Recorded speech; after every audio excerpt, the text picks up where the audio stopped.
हाय दोस्तों, welcome to new Bharat आत्मनिर्भर channel. कैसे हैं आप सभी? आशा करता हूँ आप सभी ठीक होंगे। चलिए आज के टॉपिक एक बार हम देखते हैं कि क्या आज हम कवर करने वाले हैं। आपको याद दिला दूँ, ये जो क्लास है चैप्टर फर्स्ट की सेकंड क्लास है। और इस क्लास को हम ऑलमोस्ट पूरे चैप्टर को कवर कर देंगे। और आज की जो क्लास है उसमें जो हम टॉपिक कवर करने वाले हैं वो करने वाले हैं, एक तो नेचर ऑफ मैनेजमेंट। काफ़ी इंपॉर्टेंट टॉपिक है, याद रखिएगा। नेचर ऑफ मैनेजमेंट काफ़ी इंपॉर्टेंट टॉपिक है जिसका हमें कंसिड्रेशन एग्ज़ाम में रखना है और हमारे लिए काफ़ी इम्पॉर्टेंट भी है एग्ज़ाम में। दूसरा जो हम पढ़ने वाले हैं आज की क्लास में, वो पढ़ने वाले हैं लेवल्स ऑफ मैनेजमेंट। ये अलग अलग टाइप के लेवल्स होते हैं। और तीसरा कॉन्सेप्ट जो हम पढ़ने वाले हैं वो, एक तो कोऑर्डिनेशन क्या होता है उसके बारे में पढ़ने वाले हैं, और एक कोऑर्डिनेशन के हम क्या पढ़ने वाले हैं, फीचर्स पढ़ने वाले हैं। फिर उसके बाद कोऑर्डिनेशन क्यों मैनेजमेंट की बेसिक ज़रूरत है, ये हम पढ़ेंगे आज। और लास्टली आज हम पढ़ेंगे कि कोऑर्डिनेशन की किसी भी बिजनेस ऑर्गेनाइजेशन में आवश्यकता क्यों पड़ती है। चलिए आगे बढ़ते हैं हम। तो ये मेरा ब्रीफली डिस्कशन है, सी रवि कुमार। और बाकी आप देखिएगा, नेक्स्ट हम आगे कैरी करते हैं।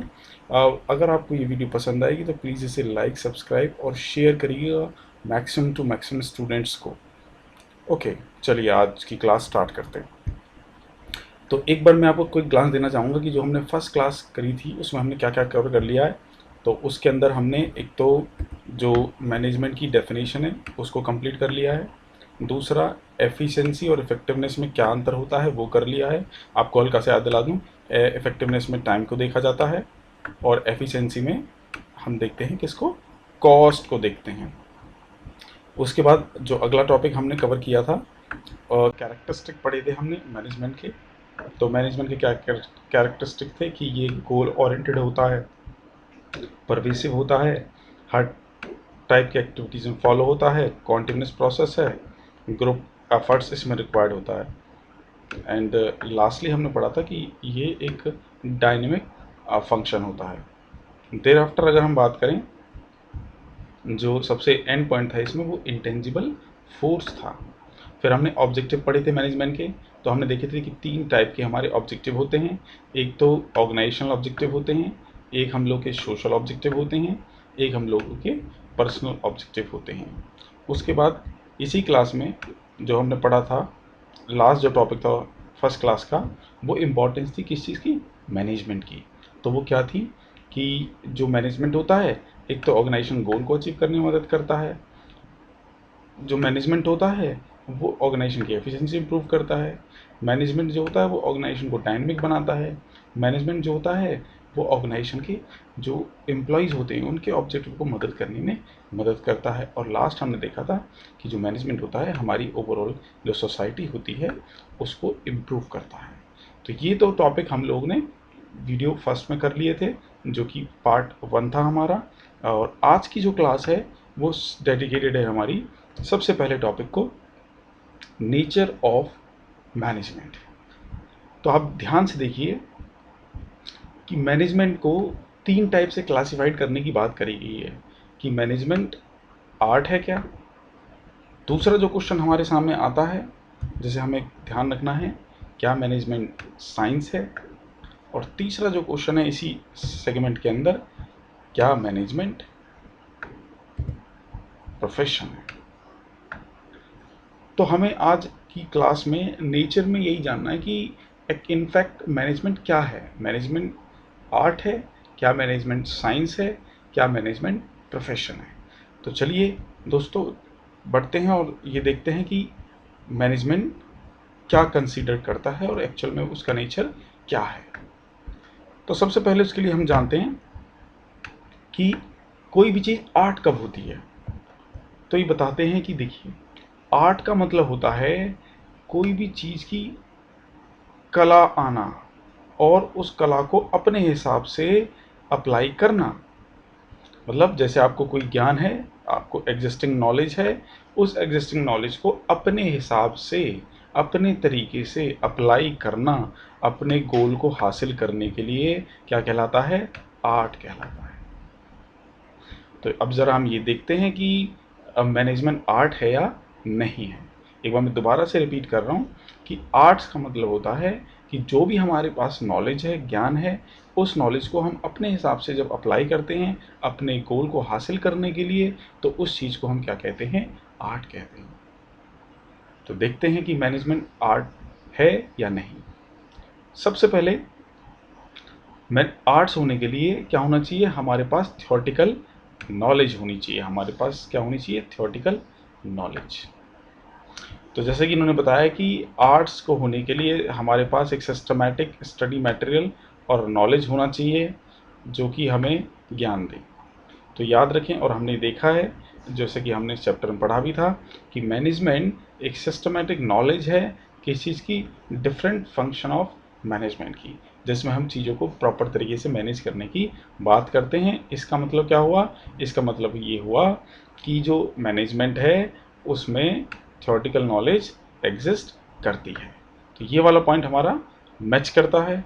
नेक्स्ट पॉइंट की तरफ अगर हम बढ़ें तो वहाँ देखते हैं कि आर्ट के लिए हमारे पास अपना काम को करने का अपना तरीका होना चाहिए, पर्सनलाइज्ड एप्लीकेशन। तो इसमें ये बताया गया है कि जैसे ज्ञान तो सभी को होता है। जैसे अब एक छोटा सा एग्जांपल दूंगा कि जैसे आप लोगों को या आपकी मम्मी हैं, वो जैसे चाय बनाती हैं, तो चाय बनाने का ज्ञान तो सभी को है, आपको भी है, आपकी मम्मी को भी है, आपके फादर को भी हो सकता है, सभी को ज्ञान है। लेकिन जब उसे आप बनाते हो तो सभी का जो बनाने का तरीका है वो क्या होता है? हमेशा डिफरेंट होता है। तो इसमें यही लिखा हुआ है कि आ, अगर कोई भी चीज़ आर्ट होती है तो उसमें जो आप बेसिक नॉलेज को अप्लाई करते हो वो डिफ़र होती है। क्या करते हो? अप्लाई करते हो, यूज़ करते हो, वो डिफ़र होती है किससे? Person to person. तो इसका मतलब क्या हुआ? आर्ट्स एक पर्सनलाइज कॉन्सेप्ट होता है। तो ज़रा मैनेजमेंट की बात करते हैं कि मैनेजमेंट पर्सनलाइज्ड एप्लीकेशन है या नहीं है। तो आपको याद दिला दूं कि देखिए, एक मैनेजर है कंपनी ए में और एक मैनेजर है कंपनी बी में। तो कंपनी ए में जो मैनेजर है उसका मैनेज करने का तरीका अपनी ऑर्गेनाइजेशन को डिफरेंट हो सकता है कंपनी बी से। तो इसका मतलब क्या हुआ कि जो मैनेजमेंट होता है वो पर्सनलाइज एप्लीकेशन होता है। चलिए तीसरा पॉइंट देखते हैं कि आर्ट्स जो होता है हमेशा प्रैक्टिस बेस पे होता है और क्रिएटिविटी बेस पर। दैट मीन्स कि जैसे जैसे हम अपनी प्रैक्टिस करते जाते हैं किसी काम को करने के लिए, तो उतना ही हम लोगों को क्रिएटिविटी और बेहतर कर पाते हैं हम लोग। तो इसमें यही बताया गया है कि जो आर्ट होती है उसमें हम क्रिएटिव प्रैक्टिस अपनाते हैं अपनी एग्जिस्टिंग नॉलेज का। दैट मीन्स कि आर्ट्स के अंदर जो भी हमें अपनी बुकिश नॉलेज होती है, जो भी थियोरेटिकल नॉलेज होती है, उसे हम अपने तरीके से अप्लाई करते हैं अपने वर्क्स में। तो ज़रा देखते हैं मैनेजमेंट में होता है या नहीं। तो बिल्कुल मैनेजमेंट में ऐसा होता है, क्योंकि मैनेजमेंट में जब मैनेजर्स के पास जो भी उन्होंने अपना स्टडी के अंदर एमबीए से किया या प्रोफेशनल कोर्स किया, जब उसे आप वो स्टडी करते हैं और उस स्टडी को वो अपनी ऑर्गेनाइजेशन में क्या करते हैं? अप्लाई करते हैं। तो जैसे जैसे उनको प्रैक्टिस होती है, एक्सपीरियंस होती है, उतना ही ज़्यादा वो क्रिएटिव होते जाते हैं। तो इसका मतलब क्या हुआ कि मैनेजमेंट प्रैक्टिस पर बेस्ड है। तो अभी हमने क्या देखा? हमने देखा कि जो हमारी आर्ट है, जो हमारी क्या है? आर्ट है, वो तीन चीज़ों को ध्यान में रख के बनती है कि हमारे पास थ्योरेटिकल नॉलेज होनी चाहिए, हमारे पास पर्सनल एप्लीकेशन होनी चाहिए, दैट मीन्स वो पर्सन टू पर्सन डिफर हो सकती है, और तीसरा वो हमेशा हमारी प्रैक्टिस के आधार पर डेवलप होती है। तो अभी हमने देखा कि जो मैनेजमेंट होता है वो इन सभी फीचर्स को क्या करता है? फुलफिल करता है। तो इसीलिए हम ये कह सकते हैं कि जो मैनेजमेंट है वो क्या है? पूरी तरीके से आर्ट है। डन। चलिए सेकंड कॉन्सेप्ट पढ़ते हैं हम कि मैनेजमेंट क्या साइंस है।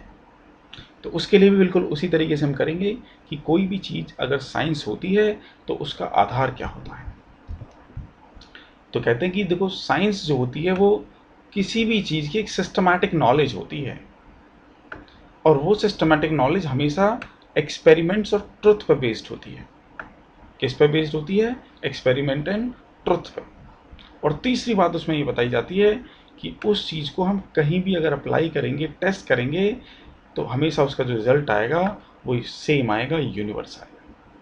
तो किसी भी चीज़ को अगर साइंस कहना है हमें, तो 3 चीज़ें होना उसमें ज़रूरी है कि साइंस होने के लिए एक तो उस थिंग के अंदर, उस चीज़ के अंदर हमारे पास एक सिस्टमैटिक नॉलेज होनी चाहिए। दूसरा, वो क्या होनी चाहिए? बेस्ड होनी चाहिए एक्सपेरिमेंट पर और ट्रुथ पर। और तीसरा, जब भी हम उसे अप्लाई करते हैं तो उसका जो रिजल्ट आएगा वो हमेशा क्या आना चाहिए? सेम आना चाहिए। तो ये बात हमने देखी अभी। अब ज़रा हम ये देखते हैं कि साइंस मैनेजमेंट में क्या ये तीनों बातें होती हैं पूरी तरीके से। तो देखो बुक हमसे क्या कहती है।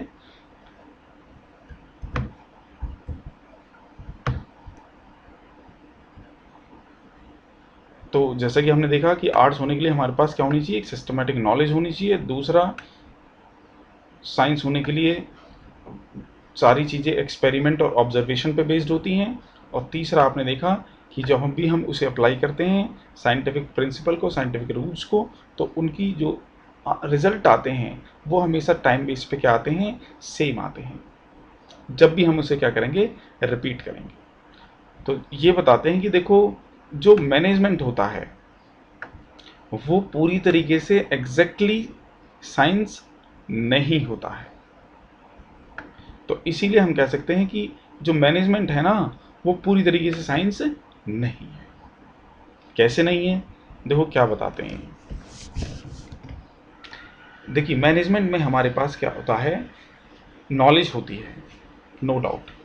मैनेजमेंट हमारे पास क्या होती है? प्रॉपर नॉलेज होती है। दूसरा, हमने देखा कि जो मैनेजमेंट के जो प्रिंसिपल्स हैं, मैनेजमेंट के क्या हैं? प्रिंसिपल्स हैं। वो क्या होते हैं? बेस्ड है हमारे किस पर? एक्सपेरिमेंट पर। और जैसे जैसे हम ऑर्गेनाइजेशन में अपने सिद्धांतों को, चीज़ों को मैनेज करने को अप्लाई करते हैं, तो उस हिसाब से फिर हम नए नए प्रिंसिपल्स भी क्या करते रहते हैं? डेवलप करते रहते हैं। जैसे कि हेनरी फ्योल ने अपने 14 प्रिंसिपल दिए थे। और तीसरा क्या कहते हैं कि जब आप मैनेजमेंट को अप्लाई करते हो हर ऑर्गेनाइजेशन में, तो क्या उसका रिजल्ट सेम आता है? तो ये वाला जो आंसर है, ये नो है। क्योंकि मैनेजमेंट में जब मैनेजर अलग अलग सिचुएशन में जब अप्लाई करते हैं चीज़ों को अलग अलग ऑर्गेनाइजेशन में, तो उनके जो रिजल्ट्स हो सकते हैं वो डिफरेंट हो सकते हैं। तो इसका मतलब क्या हुआ कि जो मैनेजमेंट है वो सिस्टमेटिक बॉडी ऑफ नॉलेज को फुलफिल करता है, साइंस की बेस्ड ऑन एक्सपेरिमेंट को करता है। और तीसरा जो था कि उसका जो रिजल्ट होता है हर सिचुएशन, हर कंडीशन में सेम होता है, तो ये वाला सेटिस्फाई नहीं करता। इसी कारण से हम ये कहते हैं कि जो मैनेजमेंट है वो पूरी तरीके से साइंस नहीं है। चलिए, तो आपने देखा कि मैनेजमेंट आर्ट है क्योंकि वो तीनों पॉइंट को फुलफिल करती है। दूसरा, आपने देखा कि मैनेजमेंट पूरी तरीके से साइंस नहीं है। क्यों? क्योंकि वो तीसरा जो उसका पॉइंट था साइंस का कि यू उसका रिजल्ट हमेशा यूनिवर्स होता है, उसकी एप्लीकेबिलिटी हमेशा एक जैसी होती है। ये फीचर मैनेजमेंट में नहीं होता है। और तीसरा, अगर हम नेचर की बात करें कि मैनेजमेंट क्या प्रोफेशन होता है, तो इसके लिए हमें पहले समझना होगा कि प्रोफेशन क्या होता है। तो कहते हैं कि प्रोफेशन वो व्यवसाय होता है, वो काम होता है जिसे हम किसी भी स्पेशलाइज नॉलेज और स्किल के द्वारा जान पाते हैं। एग्जाम्पल के तौर पर जैसे सीए होता है, तो या सीएस होता है, तो ये इन सब के पास क्या होती है? एक स्पेशलाइज नॉलेज होती है, और उस स्पेशलाइज नॉलेज को वो अपने वर्क में क्या करते हैं? प्रॉपर तरीके से अप्लाई करते हैं। एक बार ब्रीफली और देख लें कि प्रोफेशन होने के लिए क्या क्या बातें होती हैं। सबसे पहले देखते हैं कि किसी भी चीज़ को प्रोफेशनल होने के लिए हमारे पास एक वेल डिफाइंड नॉलेज होनी चाहिए, प्रॉपर नॉलेज होनी चाहिए। तो क्या मैनेजमेंट के में प्रॉपर नॉलेज होती है मैनेजर के पास? तो बिल्कुल, मैनेजर के पास हमेशा प्रॉपर नॉलेज होती है अपनी स्टडी मटेरियल की, जहाँ पर वो एमबीए या डिफरेंट डिप्लोमा प्रोग्राम्स में करता है। दूसरी बात, प्रोफेशन के लिए, किसी भी प्रोफेशन में एंटर करने के लिए हमेशा रेस्ट्रिक्शन होती है। दैट मीन्स आपके एग्ज़ाम्स होते हैं या आपके पास मिनिमम क्वालिफिकेशन होती है। जब तक आप उसको कंप्लीट नहीं करते तो तब तक आप प्रोफेशन नहीं बन पाते। एग्जाम्पल के तौर पर, अगर आप सीए हैं तो आपको पहले सीए के एग्ज़ाम क्वालिफाई करना पड़ेगा, मेंबर बनना पड़ेगा। अगर आप डॉक्टर हैं तो आपको एमबीबीएस क्वालिफाई करना पड़ेगा। अगर आप लॉयर हैं तो आपको एलएलबी क्वालिफाई करना पड़ेगा। तो इसीलिए प्रोफेशन के लिए एक मिनिमम क्वालिफिकेशन एग्जिस्ट करती है, मिनिमम एग्ज़ाम एग्जिस्ट करता है, उसमें रेस्ट्रिक्शन है एंट्री पर। तो क्या मैनेजमेंट में मैनेजर्स बनने के लिए आवश्यकता पड़ती है एक मिनिमम क्वालिफिकेशन की? तो इसका आंसर है नो।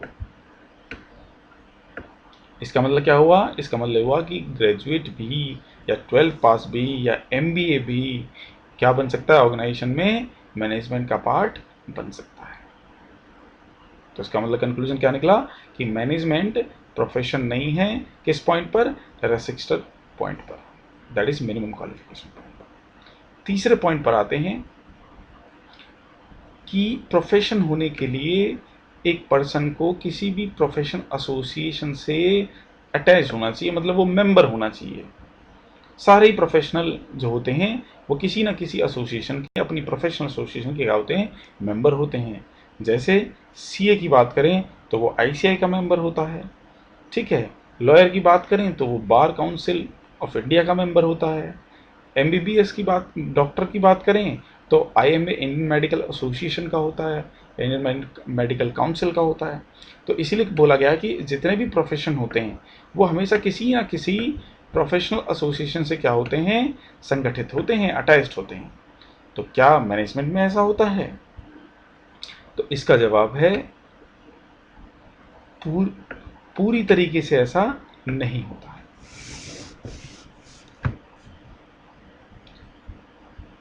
और चौथा पॉइंट पर आते हैं कि जो मैनेजमेंट होता है, प्रोफेशन होता है, उसमें हमेशा हमारे पास हमारे काम के करने के कोड ऑफ कंडक्ट बताए जाते हैं। जब कोई भी प्रोफेशन बनता है तो उसको उसके वर्क को करने के लिए एक रूल्स रेगुलेशन बताए जाते हैं, जिसको उसे अपने वर्क में, प्रोफेशन में रेगुलरली क्या करना होता है? फॉलो करना होता है। तो क्या मैनेजमेंट में ऐसे कुछ रूल्स रेगुलेशन प्रिंसिपल्स होते हैं, कोड ऑफ कंडक्ट, जो हमेशा फॉलो करने होते हैं? तो इसका जवाब भी क्या है? नो है। लास्ट आते हैं कि प्रोफेशन सर्विस मोटिव होता है, तो क्या मैनेजमेंट में भी होता है? तो इस पॉइंट को हम कह सकते हैं कि पार्शली ये करेक्ट है कि जो मैनेजमेंट होता है उसमें हम सर्विस मोटिव रखते हैं। वो अपने वर्कर्स को, अपने कस्टमर्स को क्या देता है? सर्विस देता है। तो कंक्लूजन हमारा ये निकलता है कि जो मैनेजमेंट होता है वो प्रोफेशन के सभी फीचर को फुलफिल नहीं करता है। इसीलिए हम ये नहीं कह सकते कि जो मैनेजमेंट है वो पूरी तरीके से प्रोफेशन है। तो हमारा कंक्लूजन क्या निकला? हमारा कंक्लूजन निकला कि जो मैनेजमेंट होता है वो एग्जैक्टली आर्ट तो होता है, बट एग्जैक्टली ना तो वो साइंस होता है और ना ही वो प्रोफेशन होता है, क्योंकि साइंस में भी वो सारे साइंस के फीचर को फुलफ़िल नहीं कर पाता है और वहीं प्रोफेशन में भी वो पूरे फीचर्स फुलफ़िल नहीं कर पाता है। तो आशा करता हूँ आपको nature of management concept clear हो गया होगा। चलिए नेक्स्ट पढ़ते हैं हम नेक्स्ट स्लाइड की तरफ और नेक्स्ट टॉपिक की तरफ। तो जो सेकेंड आज का जो टॉपिक था हमारा वो है levels of management. That means किसी भी ऑर्गेनाइजेशन में जो काम को मैनेज करने के लोग होते हैं उनके कितने लेवल हो सकते हैं? तो जैसा कि इसमें बताया गया है जनरली 3 लेवल होते हैं। एक तो सबसे टॉप लेवल होता है, एक फिर उसके नीचे मिडिल लेवल होता है, और जो सबसे नीचे होता है मैनेजमेंट उसको हम लोअर लेवल या फिर सुपरवाइजरी लेवल कहते हैं। तो इसका मतलब क्या हुआ? किसी भी ऑर्गेनाइजेशन में मैनेजमेंट के 3 लेवल होते हैं, top level, middle level and lower level. तो लेट्स सी टॉप लेवल में कौन कौन से लोग होते हैं। तो इसमें बताया गया है कि देखो टॉप लेवल में चेयर पर्सन होता है, जो सबका हेड होता है। जैसे रिलायंस इंडस्ट्री में हमारे कौन हैं? मुकेश अंबानी जी।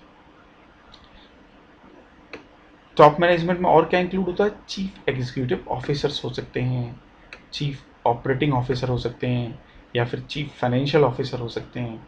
तो वो ऑफिसर किस में एग्जिस्ट करते हैं? हमारे टॉप लेवल में एग्जिस्ट करते हैं। अच्छा, अब ये जानते हैं हम कि ये जो टॉप लेवल मैनेजमेंट होता है इसका मेन काम क्या होता है। तो कहते हैं कि जो टॉप मैनेजमेंट होता है उसका काम क्या होता है? जो भी ऑर्गेनाइजेशन में अलग अलग एक्टिविटीज़ होती हैं उन एक्टिविटीज़ को आपस में क्या करना? लिंक करना और एक दूसरे के साथ प्रॉपर कोऑर्डिनेट करना ही मेन मकसद होता है। दूसरा, ऑर्गेनाइजेशन में पॉलिसी बनाना और उन पॉलिसी के लिए अलग अलग क्या बनाना? गोल्स और स्ट्रैटेजी बनाना। ये मेनली काम किसका होता है? टॉप लेवल का होता है। तो क्या होता है टॉप लेवल? टॉप लेवल में चेयरपर्सन आते हैं, चीफ एग्जीक्यूटिव ऑफिसर आते हैं, चीफ ऑपरेटिंग ऑफिसर आते हैं, और जो टॉप लेवल होता है उसका जो मेन काम होता है वो एक्टिविटियों को आपस में कोऑर्डिनेट करना होता है, पॉलिसी बनाना होता है और ऑर्गेनाइजेशन में गोल्स और स्ट्रैटेजी तैयार करना होता है। वहीं दूसरी तरफ मिडिल लेवल का क्या काम होता है और कौन से लोग इसमें एग्जिस्ट करते हैं? तो कहते हैं कि देखो मिडिल लेवल में डिविजनल हेड होते हैं। डिविजनल हेड में क्या हो गए? जैसे प्रोडक्शन मैनेजर हो गया, सेल्स मैनेजर हो गया, मार्केटिंग मैनेजर हो गया, फाइनेंस मैनेजर हो गया। तो ये सब किस में आते हैं? हमारे मिडिल लेवल मैनेजमेंट में। अब मिडिल लेवल मैनेजमेंट का काम क्या होता है? तो मिडिल लेवल मैनेजमेंट का काम होता है कि जो ये टॉप लेवल है ना, इस टॉप लेवल ने जो भी पॉलिसीज, जो भी गोल्स बनाए हैं उनको ना आसानी से इंटरप्ट करना, आसानी से उनको बताना। किसको? लोअर लेवल को। और इसके अलावा इनका क्या काम होता है? इनका काम होता है कि जितने भी संसाधन हैं हमारे पास उनको अवेलेबल कराना। इसके अलावा और क्या काम होता है? जो भी नीतियां बनाई हैं टॉप लेवल में उनको प्रॉपर इम्प्लीमेंट कराना। इसके अलावा जितने भी ऑर्गेनाइजेशन में एक्टिविटी होती हैं उनको प्रॉपर तरीके से कोऑर्डिनेट कराना और प्रॉपर अमाउंट में हमारे पास हमेशा एम्प्लॉय होनी चाहिए और उनको प्रॉपर ड्यूटी मिलनी चाहिए। ये सब काम किसका होता है? मिडिल लेवल मैनेजमेंट का होता है। तो इसका मतलब क्या निकला कंक्लूजन?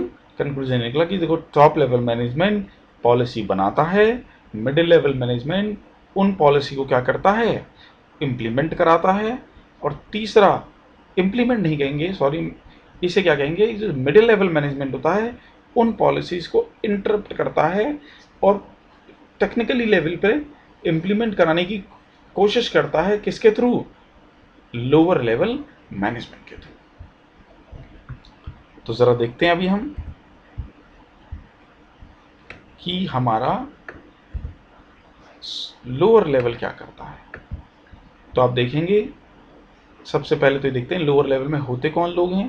तो लोअर लेवल में हम लोगों के फॉरमैन होते हैं, सुपरवाइजरी होते हैं, प्लांट को ऑपरेट करने वाले मेनली सुपरवाइजर्स होते हैं। तो ये लोग किस में आते हैं? हम लोगों के लोअर मैन लेवल में आते हैं। इन लोअर लेवल मैनेजमेंट का मेनली काम क्या होता है? इन लोअर लेवल का मेनली काम यही होता है कि जो पॉलिसी टॉप लेवल ने बनाई थी और मिडिल लेवल के द्वारा इनको कम्युनिकेट करी गई थी उन पॉलिसीज़ को ग्राउंड लेवल पे क्या कराना है? इम्प्लीमेंट कराना है, जैसा इनको डायरेक्शन इनके टॉप लेवल और मिडिल मैनेजमेंट से लगा है। एक तो काम ये है, और दूसरा काम क्या है कि अगर काम करते वक्त वर्कर को कोई ग्रीवेंसेस और प्रॉब्लम हो रही है तो वो मैनेजमेंट के सामने लेकर आना। और तीसरा जो काम बताया गया है कि वर्कर ऑर्गेनाइजेशन में प्रॉपर डिसिप्लिन मेंटेन कर सकें, वर्कर ऑर्गेनाइजेशन में प्रॉपर डिसिप्लिन मेंटेन कर सकें, ये भी काम किसका होता है? लोअर लेवल का।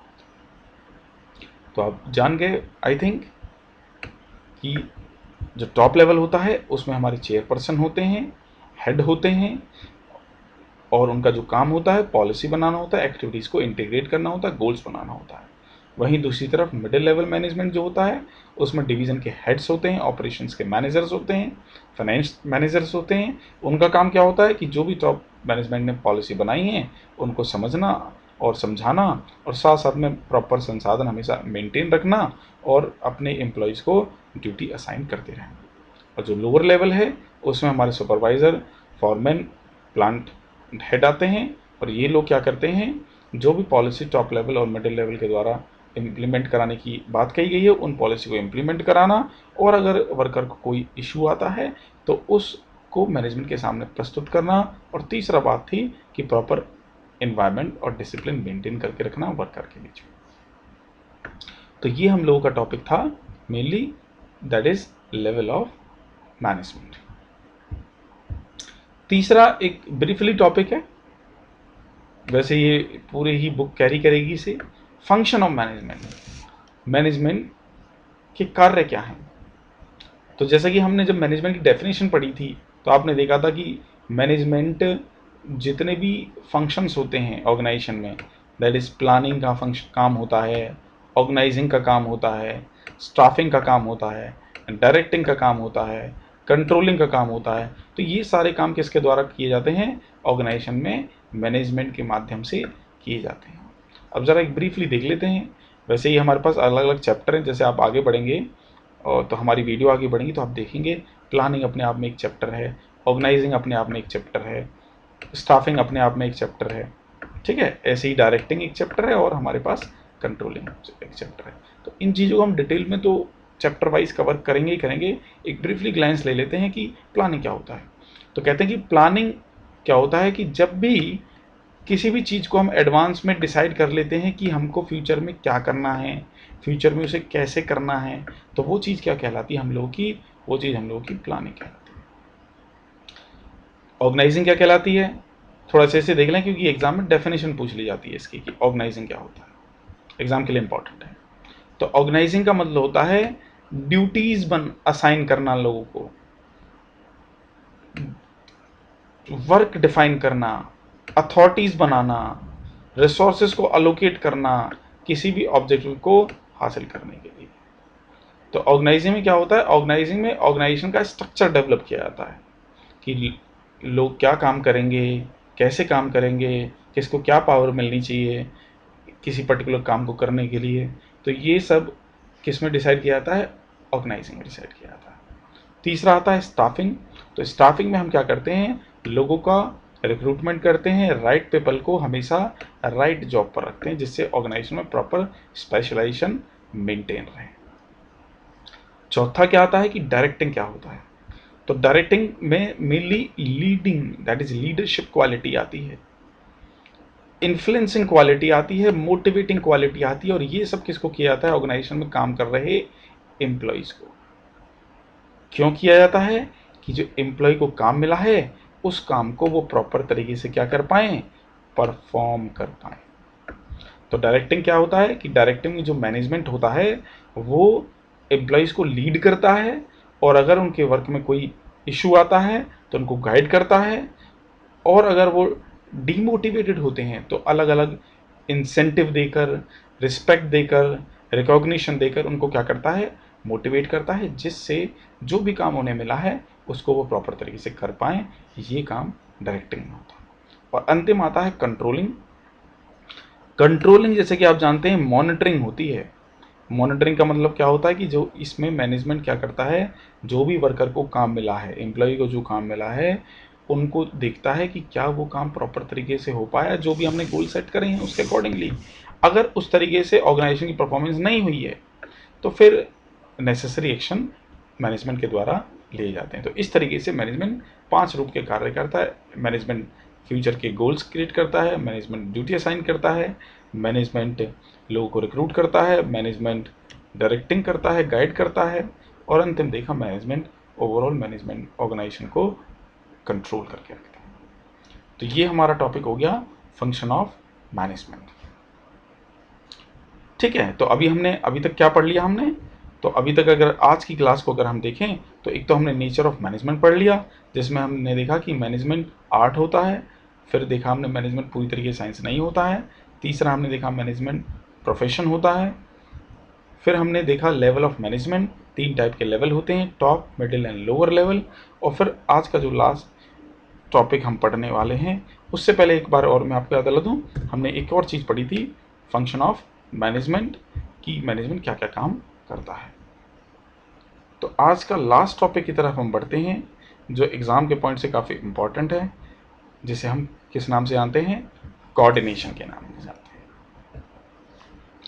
कोऑर्डिनेशन का मतलब अगर जनरल लैंग्वेज में बोलूँ मैं सीधा सा, कोऑर्डिनेशन का मतलब होता है आपस में तालमेल रखना। देखो जैसे यहाँ पे एक छोटी सी डायलॉग बॉक्स बनाया गया है, कहते हैं कि जब हम 2 और 2 को जोड़ दें तो 5 पॉसिबल हो सकता है, लेकिन ये तभी होगा जब कोऑर्डिनेशन है। तो 5 का मतलब यहाँ पर ये नहीं कि मैथमेटिकल कि 2 को 2 प्लस करें तो 5 हो जाएगा, ऐसा नहीं है। बट ये है कि जब 2 लोग और 2 लोग आपस में अपने वर्क को प्रॉपर तरीके से इंटीग्रेट करेंगे, एक दूसरे के साथ वर्क को कोऑर्डिनेट करेंगे, तो वो मैक्सिमम से मैक्सिमम रिजल्ट दे पाएंगे ऑर्गेनाइजेशन को। यही क्वालिटी है किसके अंदर, कोऑर्डिनेशन के अंदर। तो यहाँ पर डेफिनेशन दी गई है कोऑर्डिनेशन की। तो क्या कहते हैं कि कोऑर्डिनेशन वो प्रोसेस है, वो तरीका है जिसमें हम एक प्रॉपर आपस में क्या करते हैं, हार्मनी मेंटेन करके रखते हैं ऑर्गेनाइजेशन की अलग अलग एक्टिविटीज़ में। क्यों कि जो ऑर्गेनाइजेशन के ऑब्जेक्टिव हैं उनको हम क्या कर सकें, हासिल कर सकें सक्सेसफुली। तो ये डेफिनेशन किसकी है, हमारी कोऑर्डिनेशन की है, जो हमको एग्जाम पॉइंट से क्या रखनी है, ध्यान रखनी है। तो आशा करता हूँ आपको कोऑर्डिनेशन का जो है डेफिनेशन प्रॉपर तरीके से क्या हुई होगी, समझ में आ गई होगी, है ना।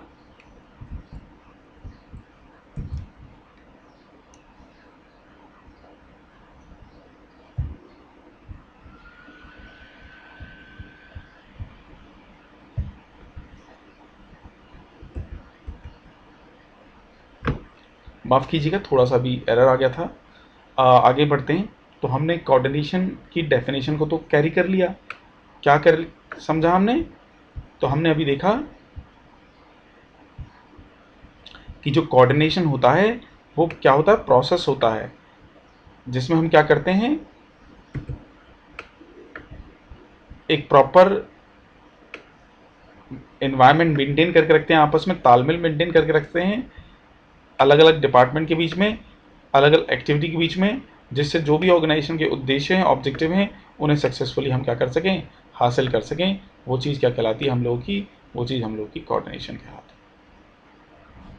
तो आई थिंक आपको क्लियर है कि क्या है कोऑर्डिनेशन। ओके, चलिए नेक्स्ट टॉपिक की तरफ बढ़ते हैं। इसमें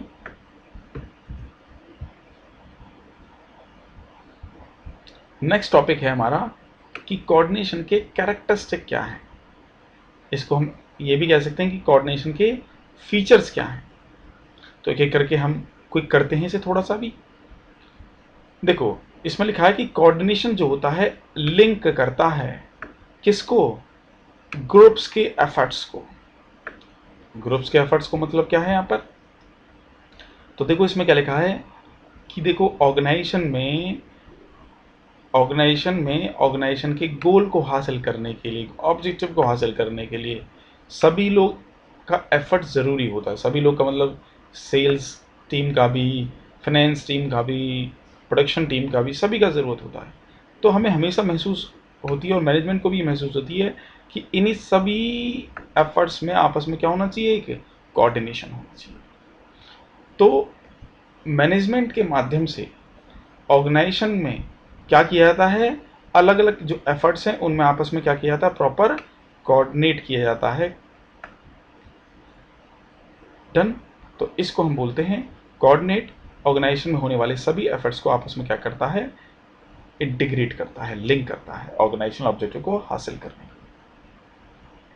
सेकेंड आता है कि कोऑर्डिनेशन जो है ऑर्गेनाइजेशन को एक डायरेक्शन में लेके जाता है, ऑर्गेनाइजेशन गोल की तरफ।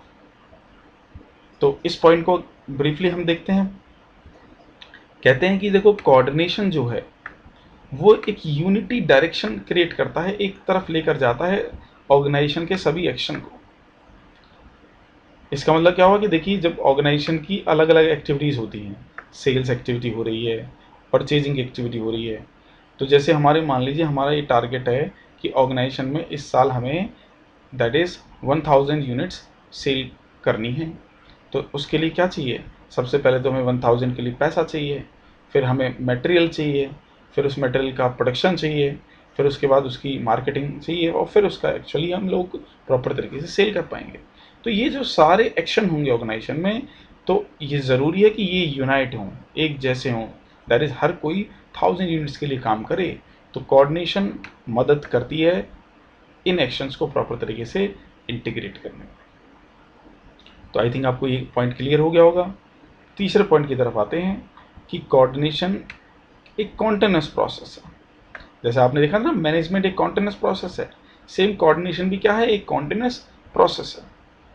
कहते हैं कि ये वो जॉब नहीं है कि जैसे आपने वो जॉब कंप्लीट कर ली तो बस अब आपको कोऑर्डिनेशन की आवश्यकता नहीं है। कहते हैं कि नहीं, हर वर्क के अंदर, हर काम के अंदर, हर स्टेप पर कोऑर्डिनेशन की क्या पड़ती है, हमें आवश्यकता पड़ती है। तो क्योंकि आप जानते हैं हर ऑर्गेनाइजेशन में बहुत सारी एक्टिविटी क्या होती हैं, परफॉर्म होती हैं। तो हर एक्टिविटी को ध्यान में रखते हुए हमें क्या करना पड़ता है, उसको लगातार कोऑर्डिनेट करना पड़ता है, और इसीलिए हम कह सकते हैं कि कोऑर्डिनेशन एक कॉन्टिन्यूस प्रोसेस है। Got it? चलिए नेक्स्ट पॉइंट पढ़ते हैं हम लोग। तो चौथा फंक्शन और फीचर आता है हमारे पास कोऑर्डिनेशन का, कि कोऑर्डिनेशन एक परवेसिव फंक्शन है। तो आपने देखा होगा ये मैनेजमेंट में भी क्वालिटी थी कि मैनेजमेंट एक परवेसिव फंक्शन है, वैसा ही पॉइंट है कि कोऑर्डिनेशन भी एक परवेसिव फंक्शन है। परवेसिव का मतलब आपने वहाँ क्या देखा था? तो परवेसिव का मतलब होता है कि कोई भी चीज़ हर जगह इस्तेमाल होती है, हर टाइप के ऑर्गेनाइजेशन में। तो यहाँ पॉइंट भी ये आता है कि कोऑर्डिनेशन की आवश्यकता हर एक्टिविटी में पड़ती है, हर बिजनेस में पड़ती है। हर एक्टिविटी का मतलब क्या कि चाहे वो इकोनॉमिकल एक्टिविटी हो, चाहे वो नॉन इकोनॉमिकल एक्टिविटी हो, चाहे वो बिजनेस ऑर्गेनाइजेशन हो, चाहे वो social that is non business organisation हो, हर टाइप की ऑर्गेनाइजेशन में हमें आवश्यकता पड़ती है किस चीज़ की? कोऑर्डिनेशन की। इसीलिए कह सकते हैं कि कोऑर्डिनेशन का नेचर क्या है? परवेसिव नेचर का होता है। तो आई थिंक आपको ये पॉइंट भी क्लियर है। पांचवें पॉइंट की तरफ जाते हैं। कहते हैं कि कोऑर्डिनेशन को इम्प्लीमेंट करना ऑर्गेनाइजेशन के अंदर रिस्पॉन्सिबिलिटी है जितनी भी ऑर्गेनाइजेशन में मैनेजर्स काम कर रहे हैं उनकी। तो जैसे कि आपने देखा था कि ऑर्गेनाइजेशन में 3 टाइप के मैनेजमेंट होते हैं, एक टॉप मैनेजमेंट, एक मिडिल मैनेजमेंट, एक लोअर लेवल मैनेजमेंट। तो इन सभी लेवल ऑफ मैनेजमेंट को कोऑर्डिनेशन की आवश्यकता है आपस में, तभी तो ये वर्क को इम्प्लीमेंट करा पाएंगे प्रॉपर तरीके से।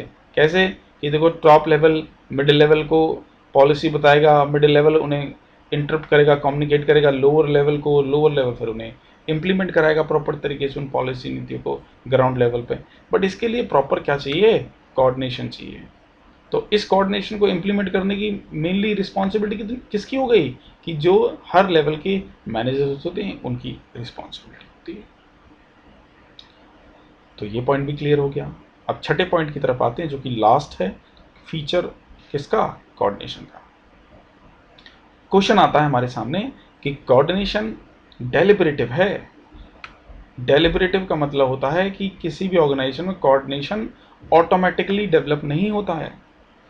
कोऑर्डिनेशन कभी भी ऑर्गेनाइजेशन में अपने आप इस्टेब्लिश नहीं होता है। उसके लिए हर लेवल के मैनेजर्स को आपस में क्या करना होगा? डेलिब्रेट इच्छा शक्ति जगानी होगी, एफर्ट्स लगाना होगा, तभी जाके हमारी ऑर्गेनाइजेशन में क्या लग पाएगा?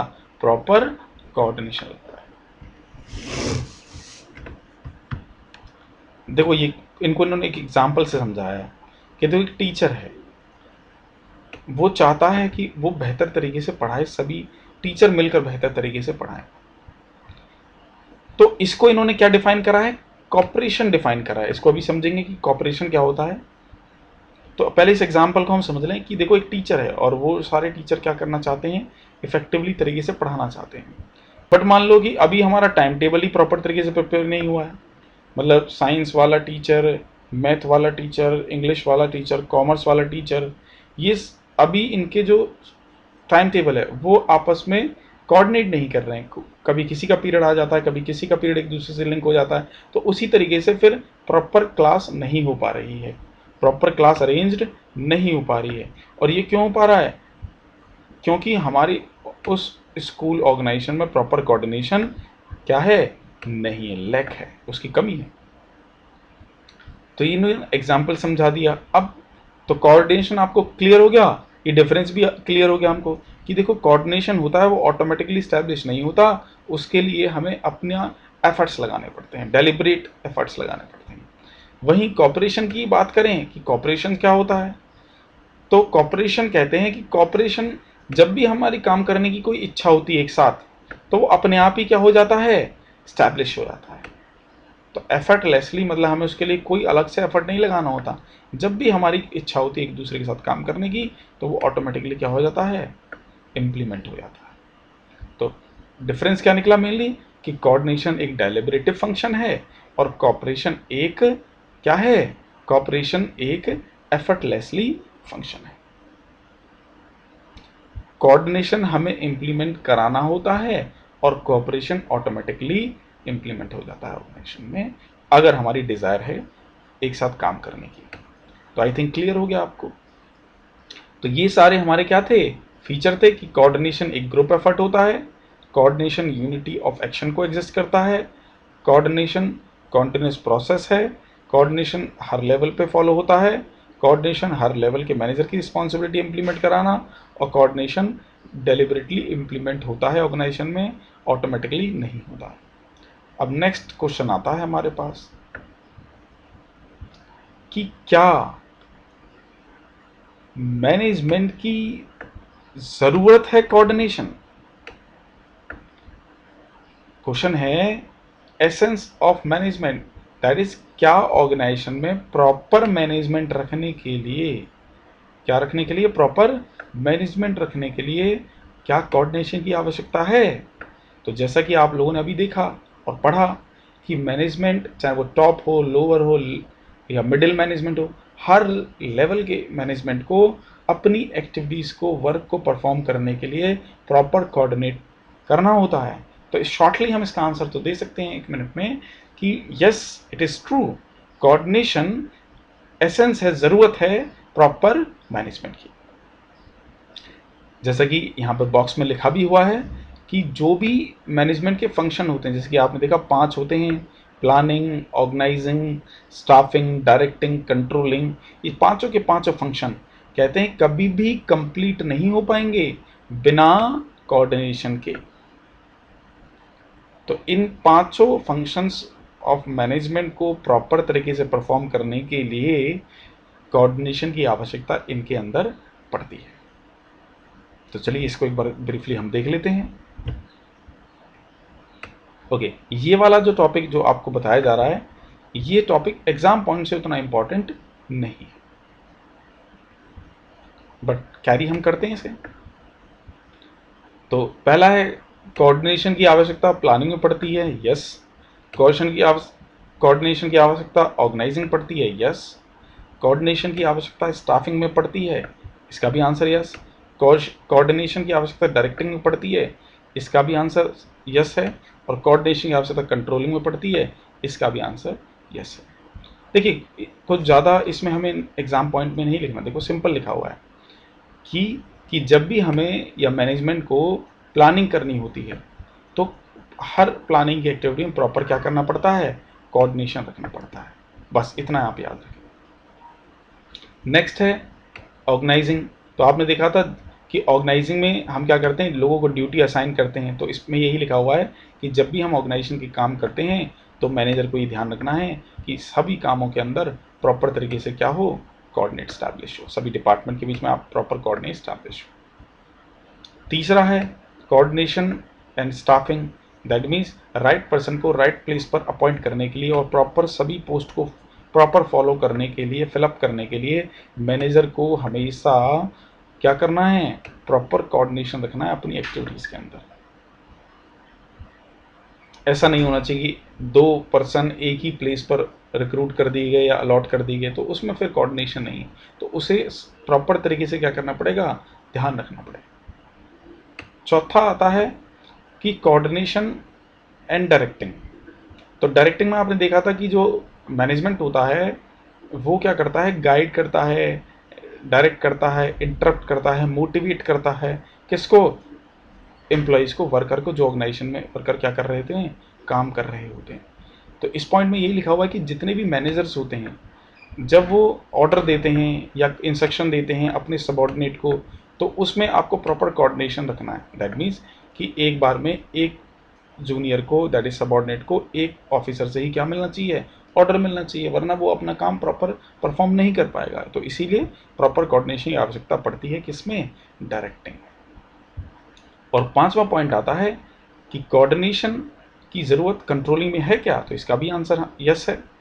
तो इसमें क्या लिखा हुआ है कि देखो कंट्रोलिंग में हम क्या करते हैं, कंट्रोलिंग में हम एक step by step activity perform करते हैं कि हम पहले देखते हैं कि वर्क की जो स्टैंडर्ड हमने इस्टेब्लिश करे हैं क्या उनके अकॉर्डिंगली वर्क हो रहा है या नहीं हो रहा है। स्टैंडर्ड में ऐसे मान सकते हैं हमने ये स्टैंडर्ड सेट किया कि एक दिन में 10 यूनिट बननी चाहिए, तो क्या वो बन पा रही है।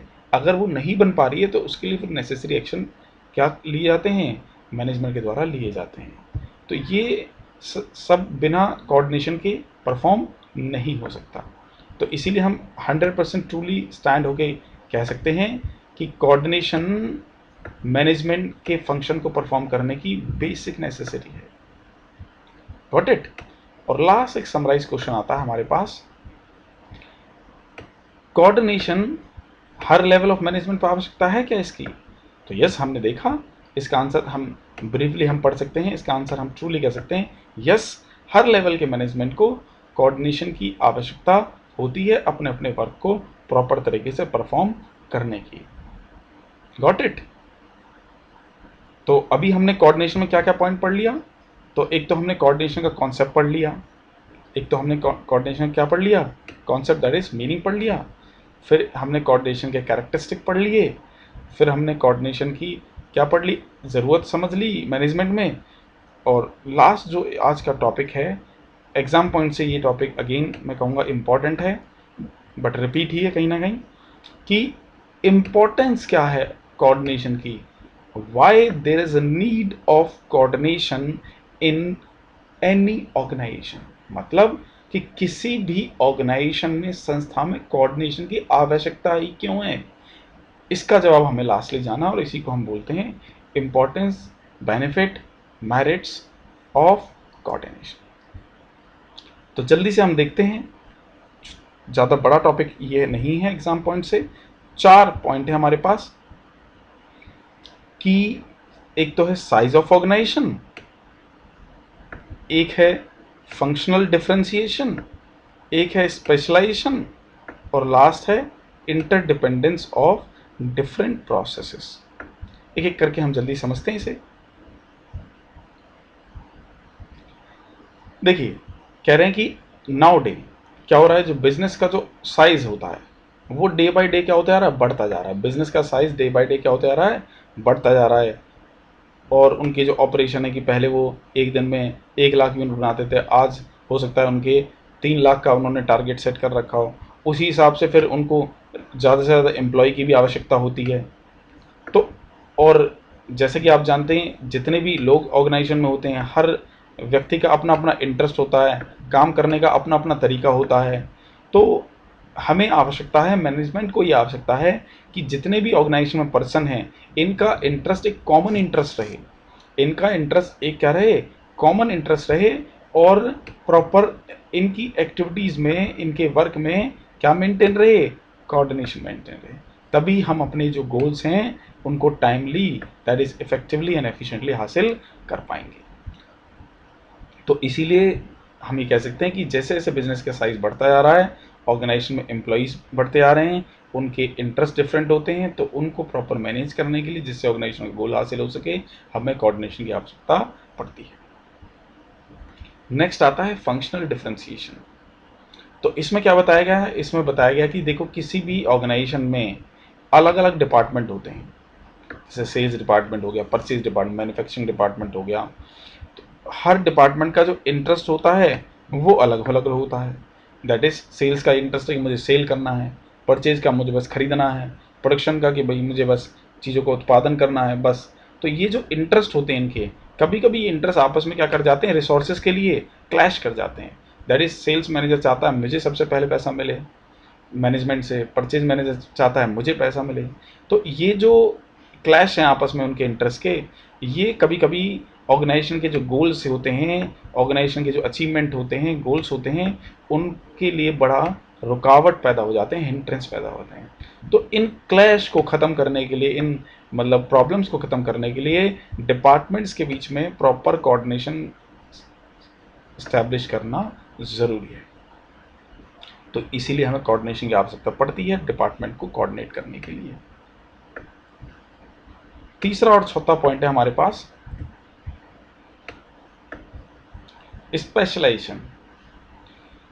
कहते हैं कि स्पेशलाइजेशन क्या होता है। स्पेशलाइजेशन आप जानते हैं कि जब कोई भी व्यक्ति किसी भी काम को लगातार अपने प्रोफेशन के अकॉर्डिंगली करता है तो उस काम में वो बेहतर होता है और सबसे बेस्ट तरीके से उस काम को वो कर पाता है। उसी चीज़ को हम क्या कहते हैं, स्पेशलाइजेशन कहते हैं। तो इसमें पॉइंट बताया गया कि किसी भी ऑर्गेनाइजेशन को अगर वर्कर की स्पेशलाइजेशन का बेनिफिट लेना है तो ऑर्गेनाइजेशन क्या करती है, जो उसकी मेन एक्टिविटी होती है, जो उसका टारगेट होता है, उसको वो छोटे छोटे टारगेट्स में क्या कर देती है, डिवाइड कर देती है। और हर एक्टिविटी के लिए, सब एक्टिविटी के लिए अलग अलग पर्सन्स को क्या कर देती है, उस पर अपॉइंट कर देती है, जो कि अपने अपने एरिया में एक्सपर्ट होते हैं। बट पॉइंट अगर यही आता है कि जो ये अलग अलग एक्टिविटीज़ बना दी गई हैं, सब एक्टिविटी बना दी गई हैं, इस पर अलग अलग पर्सन अपॉइंट कर दिए गए हैं, तो ये पर्सन क्या करें, ये पर्सन आपस में प्रॉपर क्या मेंटेन रखें, कोऑर्डिनेशन मेंटेन रखें, तभी ऑर्गेनाइजेशन में स्पेशलाइजेशन होगा और तभी ऑर्गेनाइजेशन अपना गोल्स को क्या कर पाएगी, परफॉर्म कर पाएगी, अपने टोटल वर्क को क्या कर पाएगी, टाइमली परफॉर्म कर पाएगी। तो इसका मतलब क्या हुआ कि ऑर्गेनाइजेशन में स्पेशलाइजेशन लाने के लिए एक्सपर्ट वर्क को हमें उनकी एक्टिविटीज में कोऑर्डिनेशन की आवश्यकता पड़ती है। आशा करता हूँ ये पॉइंट भी क्लियर है आपको। और लास्ट पॉइंट आता है इंटरडिपेंडेंस ऑफ डिफरेंट प्रोसेसेस। तो इसमें यही बताया गया है कि जैसे अलग अलग यूनिट्स होती हैं, अलग अलग यूनिट्स हो सकता है कि जैसे मान लीजिए कोई बड़ी कंपनी है, वो क्या करती है, जैसे पहले जैसे कार मैन्युफैक्चरिंग कंपनी मान लेते हैं, तो वो अपने यहाँ पर मान लेते हैं टायर भी बनाती है, तो टायर बनाने की यूनिट हो गई है। वो अपने यहाँ पर गेट्स बनाती है, प्लास्टिक्स दैट इज़ फाइबर के, स्टील के, इंजन भी बनाती है, तो वो सब अलग अलग यूनिट्स हो गई। तो ये यूनिट्स क्या करती हैं, अपना अपना काम करती हैं। अब ऐसा तो नहीं है कि जो इंजन बनाने वाली यूनिट्स है वो हमारा टायर बनाने का काम करेगी, बिल्कुल नहीं। तो जो ये डिफरेंट डिफरेंट यूनिट्स हैं, इनका काम जो है वो आपस में लिंक होना चाहिए, तभी तो ऑर्गेनाइजेशन जो भी उसके टारगेट है कि हमें इतनी गाड़ी बनाकर इस साल में बेचनी है, वो फुलफिल हो पाएगी। तो इस पॉइंट में यही बताया गया है कि जो ऑर्गेनाइजेशन के अंदर अलग अलग यूनिट्स में अलग अलग प्रोसेस परफॉर्म होते हैं, अलग अलग काम परफॉर्म होते हैं एक ही ऑर्गेनाइजेशन के अंदर, तो उन यूनिट्स के वर्क में क्या चाहिए, हमें प्रॉपर कोऑर्डिनेशन चाहिए, और तभी हम उस टारगेट को क्या कर पाएंगे, अचीव कर पाएंगे। तो आशा करता हूँ आपको इम्पोर्टेंस क्लियर है। तो हमारे पास 4 इम्पोर्टेंस हैं कोऑर्डिनेशन की, कि कोऑर्डिनेशन की आवश्यकता ऑर्गेनाइजेशन के साइज से बढ़ती जा रही है, कोऑर्डिनेशन की आवश्यकता ऑर्गेनाइजेशन के वेरियस डिपार्टमेंट के वर्क को इंटीग्रेट करने में बढ़ती जा रही है, कोऑर्डिनेशन की आवश्यकता ऑर्गेनाइजेशन प्रॉपर स्पेशलाइजेशन लाने के लिए पड़ रही है, और जो ऑर्गेनाइजेशन में अलग अलग प्रोसेस होते हैं किसी भी काम के प्रति, तो उनको आपस में लिंक करने के लिए, डिपेंड बनाने के लिए क्या आवश्यकता पड़ती है, कोऑर्डिनेशन की आवश्यकता पड़ती है। तो आशा करता हूँ आपको आज की वीडियो पसंद आई होगी। तो प्लीज़ इस वीडियो को लाइक करिएगा, सब्सक्राइब करिएगा और मैक्सिमम टू मैक्सिमम लोगों के साथ सब्सक्राइब कीजिएगा।